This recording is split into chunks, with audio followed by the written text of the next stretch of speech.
Hello there folks, and welcome back to the Chap Reviews. My name is Ash, and it is my task to give you the observations of a British middle-aged man about a movie or a book or another form of entertainment that has crossed my path that I think you will enjoy. And this afternoon, not 2 hours ago, I went to the cinema to watch the recently released movie, The Invite. Now this is an interesting movie. It is I would say a black adult comedy. Although it's thinly veiled, it doesn't seem initially very humorous, but there is certainly a bit of black humour present in it.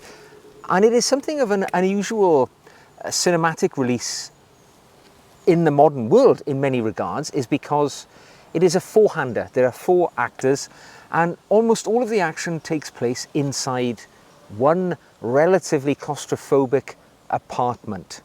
The four actors we're talking about are people who are exceptionally good at bringing this, I believe it was an original screenplay, to life. Now we've got Joe, who's played by Seth Rogen. Joe is an associate professor in a not particularly good musical conservatory in San Francisco. He is a failed musician. He was a member of a band in the past which had one hit, but it turned out not to be very successful. And he is somewhat belligerent, malcontent, and not really happy in his life. So that's Joe. He is married to Angela, his wife. Angela is played by Olivia Wilde, who also incidentally, Indy's here, my cat, who directs this movie as well. She plays Joe's wife. She is, from what we can gather, a stay-at-home mum, and she has become sort of fixated on the home furnishings and the decorations of their family home. They have one daughter who's never seen in the movie. She's away on a sleepover. And again, it seems to be an unhappy marriage. They've been together a long time, maybe a couple of decades, but as the years have slipped by, it would appear, as the observer, that any love that they had for each other has slipped by as well. Now they live in this lovely apartment in San Francisco, and their neighbours, who live upstairs in a smaller apartment, are an unconventional couple. You have Pina, who is played by the charming Penelope Cruz, and her boyfriend, partner, is a chap with an interesting name. His name is Hawk, and the reason why he has that name is played out in the movie, don't worry, and that's played by Edward Norton. And they are much more shall we say, enigmatic, alternative, seemingly sophisticated couple who live upstairs. Now, I'm not going to go into the great depths of the story. I will say it is an adult story. It's adult themes, although there is no coarseness or vulgarity in the movie at all. Other than a little bit of bad language, there's no nudity, there is nothing other than, the alluded to sexuality, which is really the underlying plot here. The story essentially is, as I say, Joe and Angela are in this sort of unhappy marriage, and Angela has invited the neighbours from upstairs down for a dinner party, and she's become, very fixated. She hasn't told Joe this, by the way. So Joe comes home from his, unhappy job teaching kids to play music. We see a little bit of that, then he comes home to the apartment, and we never see the outdoors again. He comes in, he suffers a bad back, lies on the floor. He's got this sort of really, shall we say, dry, sarcastical wit, which is, of course, the natural sort of inclination of Rogen. And he plays it pretty well in the movie. And they have this bickering, prickly relationship throughout. He says, well, you haven't told me that you've invited the neighbours. Why is the house all done up like this? You've bought a new rug, you've bought a new blouse that you're wearing. What's all this about? Well, the neighbours are coming. You never said anything about that. Ring them up, tell them to come another time, because I'm not in the mood for it. And there's this, we haven't got any friends. That's all down to you. You're always annoyed and unhappy, and, you're discontented. And they're having this sort of bickering relationship back and forth just as the doorbell goes. And Pina and Hawk, Penelope Cruz and Edward Norton, are there on the doorstep. They're elegantly dressed, all in black. They seem to be this very sophisticated couple. Now, Joe our downstairs guy, he's not happy that they've been invited because they keep our couple awake, the downstairs couple awake in the night because on account of their extremely noisy and enthusiastic lovemaking. And he has even been upstairs and banged on the door and told them to knock it off. But now he's decided that, well, if you've invited these neighbours down, the very least I can do is to confront them about the fact that they are being disrespectful to us by this noisy lovemaking which is taking place at night. It's keeping us up. You know, it's ridiculous. I've got to raise it with them. And Angela, the wife, says, no, you know, we want to make friends with these people. We have no friends. Just don't mention it. Don't mention it.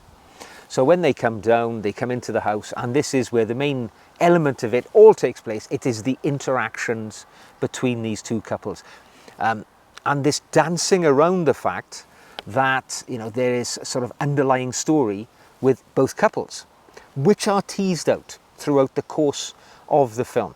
Now, I'm not going to tell you what those plot points are, because I think in a way it would diminish your enjoyment of this film if you were to know exactly what comes out between these two couples. What I will tell you is that the movie really is an exploration of the relationships of these two couples as they spend the evening together, what is meant to be just convivial sort of companionship in this dinner party, but it turns into a journey of both the couples as the flaws and the foibles of their relationships come to the fore and they are explored. It turns out, and I'll drop a few hints in there, it turns out that the couple from upstairs, well, they are not what they appear to be, and they indeed lead what one can only describe as an alternative adult relationship. And they broach this conversation with the neighbours downstairs, and they say to them, you know, we've, you know, obviously share an elevator, we share common spaces, we can see down from our apartment into your apartment, and we feel a strong connection to you. And perhaps we came here tonight with the thought that maybe you would like to join us in our alternative adult relationship. Now, you can fill in the gaps. I think you know what I'm talking about, but you know, I'm not going to be any more explicit than that. But that is essentially what it pans out. And there are these thoughts which happen between the two couples, you know, when this consideration is put on the table.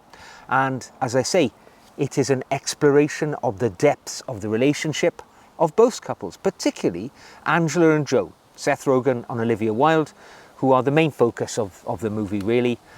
And, you know, it really allows them to flesh out where the relationship is at the moment, where it is likely to be, where it has come from. Do they still love each other? Have they forgotten why they fell in love? And what lies in store for them in the future? At the end, there is something of a revelation where, you know, there's a confrontation between the couples and truths are spilled, and it makes all parties really think quite deeply about maybe the lifestyle choices that they have made. And at the very end, there is something of a reconciliation and a hope for the future. I'm not going to say any more than that. I think that's all I need to say. There is this constant, you know, I mean, Seth Rogen playing Joe, you know, his deadpan, dry, acerbic wit adds an injection of humour to it. Edward Norton playing a retired firefighter who has lost his wife to cancer in a previous phase before he embarks upon a relationship with his therapist, who it turns out is Penelope Cruz's character, Bina. You know, his role is sort of passive-aggressive, very interesting, suave, calm voice, calm demeanour. Penelope Cruz, this smouldering sort of sex bomb, and Angela, played by Olivia Wilde, who, as I say, also directs the movie. You know, she constantly seems to be on the edge of having a total meltdown, a breakdown, of exploding. So I actually really enjoyed it. I didn't know what it was about when I went to the movie. It just happened to be on at the time that I had free to go and see, you know, a movie which was released in the last week. And actually, I found it very thought-provoking. It's not a light belly laugh type of, movie. It's not something you'd take a date to or, go and see with a friend perhaps. It's certainly something which is an exploration of how relationships weather the passing of time and how people stay together, perhaps for the wrong reasons, and then they rediscover their love and continue the journey together into the future. I enjoyed it. I'm going to say I enjoyed it to the point that I'm going to give it 3 bowler hats out of 5. I was on the verge of saying 4 then, but just because it's all contained in one apartment where it is merely just 4 people, there's no action at all. It's a psychological comedy, really. I mean, it is a comedy. There are laughs in there, but on first glance, having watched it, it doesn't feel humorous. In fact, I would go as far as to say at some points where some of the revelations are being made, it makes excruciating watching. There's only me and one other person in the auditorium, and there were times like I fancied covering my face because, the revelations which were coming out felt like I just didn't want to hear them. I wanted to look away from the screen. I was embarrassed on the behalf of the characters on the screen, so they made me sort of feel a reaction to what was going on. And I guess in any movie, that's what they aim to achieve. I really enjoyed it. And I think if you're into thought-provoking, slightly dark comedies in which there's some very good acting involved and which the underlying story takes a bit of thinking about, you might enjoy this one.